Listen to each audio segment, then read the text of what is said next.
Tonight, an Eyewitness News investigation. Are West Virginia regional jails subjecting inmates to excessive force and cruel and unusual punishment? Eyewitness News reporter Leslie Rubin has uncovered stunning video and some new information that paints a disturbing picture of what's really going on inside our regional jails. Leslie.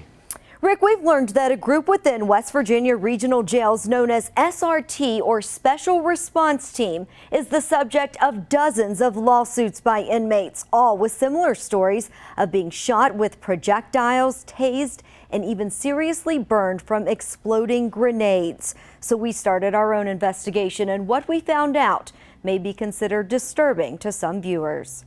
An ordinary day for these inmates playing cards at the Southern Regional Jail. You can't hear what's about to happen, but Barry Yearout says he will never forget what it sounded like. The screaming, the shots, the grenades going off, it was something. That's him, and to this day, he doesn't know why he was shot. I was on the ground with my hands behind my head like this, on my belly, feet out, just face down, next to when I looked to see what was going on, and all you can hear was a bunch of yelling and commotion and gunshots. This video, obtained exclusively by Eyewitness News, shows what's come to be known as the Shakedown in May 2014. The actions here by the Regional Jail's Special Response Team, dressed head to toe in riot gear and armed with grenades, beanbag guns, and tasers, have come under fire by inmates who say they use excessive force, cruel and unusual punishment for no reason. There was no excuse for what happened. Yearout was serving time for a third offense DUI. He is just one of more than a dozen inmates who are suing the West Virginia Regional Jail Authority and specific members of the SRT. The 16-member team formed in January 2014 is deployed to search for contraband, perform cell extractions, and maintain or restore facility security. We repeatedly asked regional jail officials to comment on this story, but they refused, citing pending litigation. Would you consider it cruel and unusual punishment? Definitely. The SRT team, what they did to me and those other inmates was uncalled for. Yearout isn't alone. During the SRT operation at Southern Regional, Michael Harshaw was shot twice with beanbag rounds from a 12-gauge shotgun and tased while inside his cell.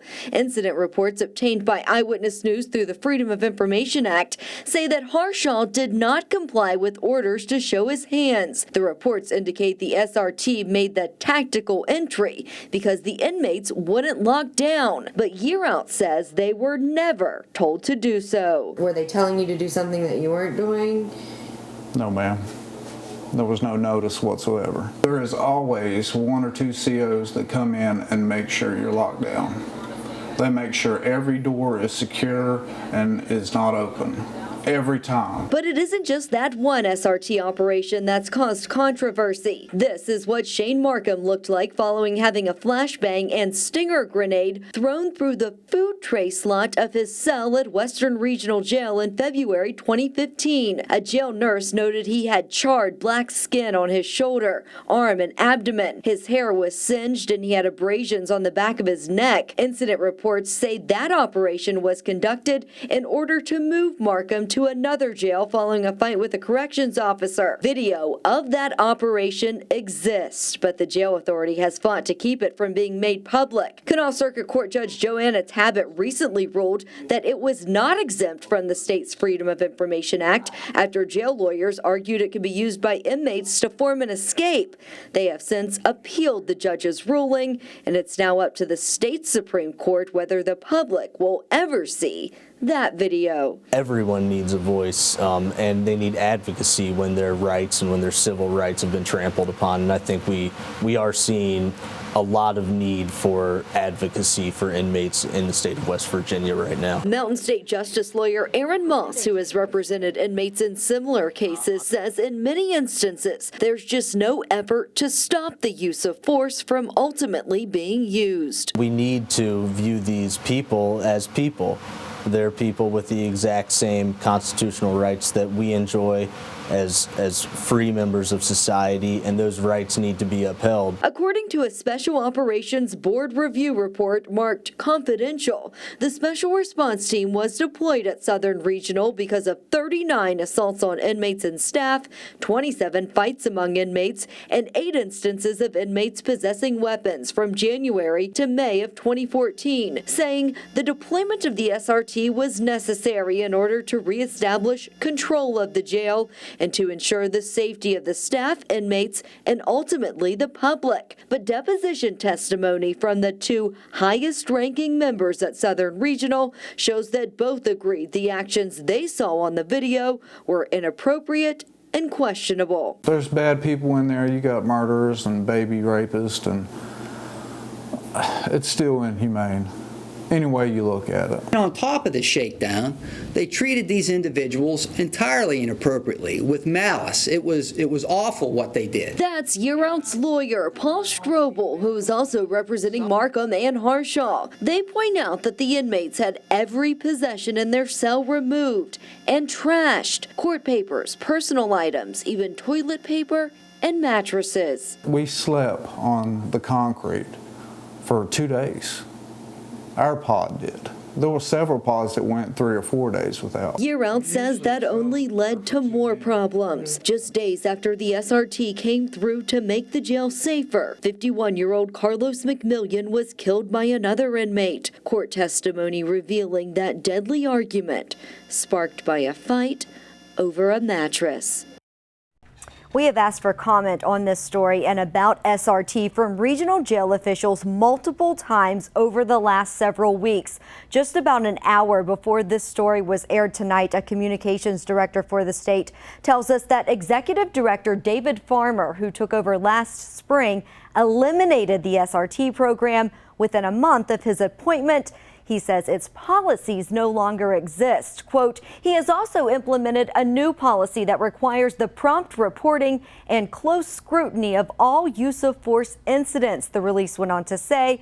They call the video we just showed you a, quote, incomplete, out of context depiction of a lockdown and sweep of a regional jail. We can tell you tonight that several members of SRT are no longer employed with the Regional Jail Authority. Reporting live in the studio, Leslie Rubin, Eyewitness News.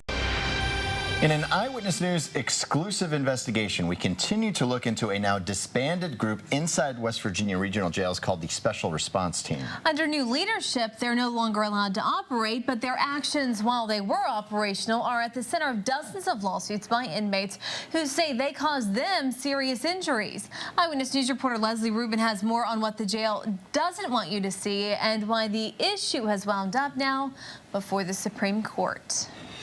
This is a team that is costing the state hundreds of thousands of dollars as many of these civil cases are being quietly settled and more continue to be filed. The facts of what really happened during these jailhouse raids can only be proved through things like medical records, eyewitness accounts, and surveillance video. Video that in some cases the state is fighting hard to keep out of the public eye.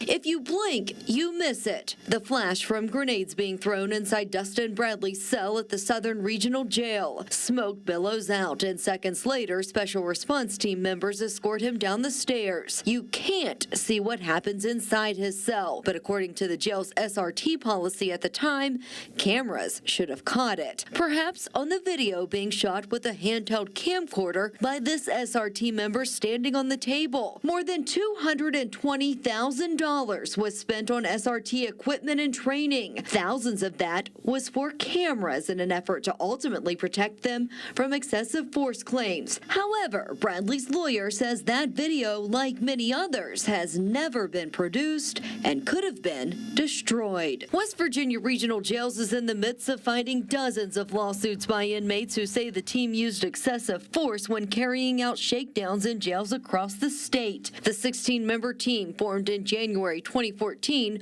was sent to jails in groups to search inmate cells for contraband. Missions like this one, when Barry Gearout was shot point blank while laying face down with his hands behind his head. The jail says SRT was deployed here to confiscate makeshift weapons. Would you consider it cruel and unusual punishment? Definitely. The SRT team, what they did to me and those other inmates was uncalled for. This is what Shane Markham looked like after having grenades thrown into his cell. And there's video captured on one of those handheld camcorders that would show exactly how it unfolded. The jail, though, refuses to release it under the Freedom of Information Act, even after Canal Circuit Judge Joanna Tabbitt said it had to. Her ruling has been appealed to the West Virginia Supreme Court. You ought to know what your government is doing. It's part of your obligation to inform citizens. David Barnett is a lawyer for the West Virginia Broadcasters Association who has intervened in an effort to get the video released, saying the High Court's ruling will also set a precedent in obtaining body camera video from police agencies.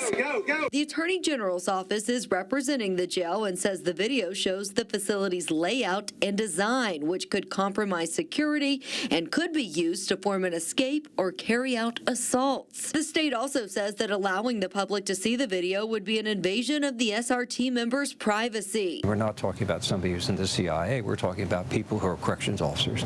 And we have a right and an obligation to know that they're performing their job correctly and who they are. This isn't the only video being kept a secret. Deshaun Moses says he was badly burned from grenades thrown into his cell while he was laying on the floor. Court documents say the jail refuses to provide the video unless it's under seal and kept confidential. A lawyer for the jail in that case writes that they are concerned the video will be taken to the press and recklessly disseminated. The next time you're stopped, the next time that a member of your family is incarcerated, even when they've not been convicted of something, you want to have some degree of assurance that the agents of the government are going to be acting properly. The Supreme Court has yet to rule on the release of the video in the Shane Markham case. We do know that Markham's civil case has been settled, but neither side will disclose an amount. So just how much is the state paying as a result of the special response team?